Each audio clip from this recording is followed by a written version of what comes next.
Hello everyone. Namaskar all of you. How's it going? I am Hemant Chedau and I warmly welcome you all to our YouTube channel that is Pustakalay English. And today, on the occasion of the 134th birth anniversary of the architect of the Indian Constitution, Dr. Babasaheb Ambedkar, we have prepared something special just for you. Now let me clear, this episode won't cover every single details of Babasaheb's life.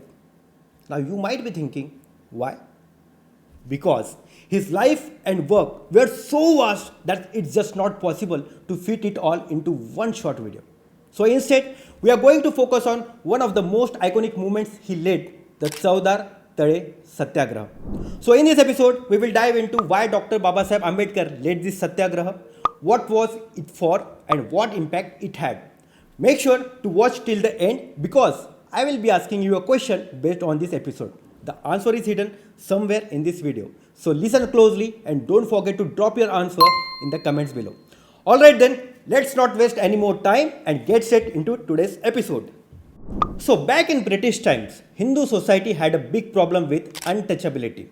People from the so-called untouchable communities were denied basic rights. No entry to temples, no school education, no freedom to move around public places and not even right to drink water from public wells or lakes. But who were these untouchables?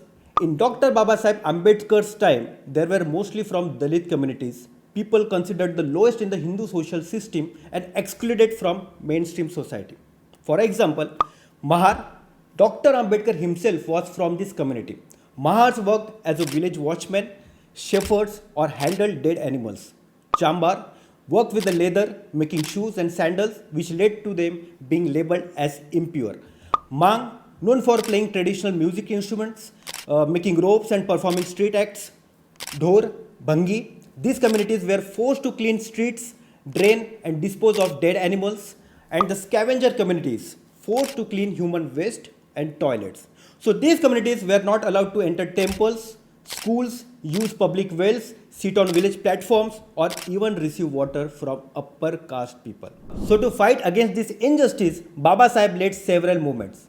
One major step was when, in 1923, the Bombay government passed an order saying all public water sources must be open to untouchables. But upper caste locals refused to follow this order. So it just remained on paper, no change on the ground. Now let's talk about Mahad, a town under British rule. On 19 to 20 March 1927, a big gathering was held there by the Bahishkrit Hitkarini Sabha, a group founded by Dr. Babasaheb Ambedkar. People from across Maharashtra, including many reformers and members of the Dalit community, joined it. So now let's quickly understand what was this Bahishkrit Hitkarini Sabha. Back then, untouchability was extreme and Babasaheb, after completing his education, decided to dedicate his life to uplifting these communities. So he founded this Sabha with clear goals. First one, to inspire untouchable students to pursue education and provide scholarship, to fight for their rights to access public places, to create job and business opportunities, to build a sense of self-respect among these oppressed, and to demand separate political rights and voting privileges. It was the first organized movement fighting for Dalit rights. Thanks to this, many found the strength to fight for education, jobs and justice. So on 19 March 1927, a huge convention of marginalized communities was held in Mahad. Babasaheb gave a powerful speech against untouchability and encouraged everyone to live with dignity. And then, on 20th March 1927, under his leadership, thousands moved towards to Chavdar Lake, a public lake, but untouchables weren't allowed to drink from it. And that day, they stood their ground and drank the water.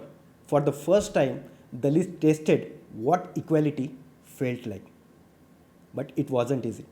This act of protest angered the upper caste. They attacked the protesters, beat up some of them, and later even purified the lake using cow urine and holy Ganga water. And still, the discrimination didn't stop. So Babasaheb told his people, stand united. He firmly said, a person isn't born untouchables. Society makes him through its unfair system. And then on 25th December 1927, he led the burning of the Manusmriti, an ancient text that supported the caste system. marking another strong stand in his ongoing battle against discrimination. So, this Satyagraha was the first organized fight for the rights of the oppressed, and it sparked many more such movements across the country. It inspired the Dalit community to stand up for their rights and even made the British administration take notice. So, the Chavdar Tale Satyagraha became a milestone in India's journey towards social equality. Babasaheb showed a new path to fight untouchability, and this movement laid the foundation for many future movements for justice. When you are aware of your rights, you gain the strength to fight injustice. Dr. Babasaheb Ambedkar. So friends, how did you like today's journey? We may have covered only a small part of Babasaheb's story, but it's a very important one. Now let me know in the comments how you felt about this episode, and don't forget to like, share and subscribe. And now, time for question of the day. So, on which date did Dr. Babasaheb Ambedkar lead the Chavdar Tale Satyagraha? Drop your answers in the comments. Till then, we will start preparing for the next episode. See you in the next episode. Until then, keep reading, keep learning, because if you read, you will succeed.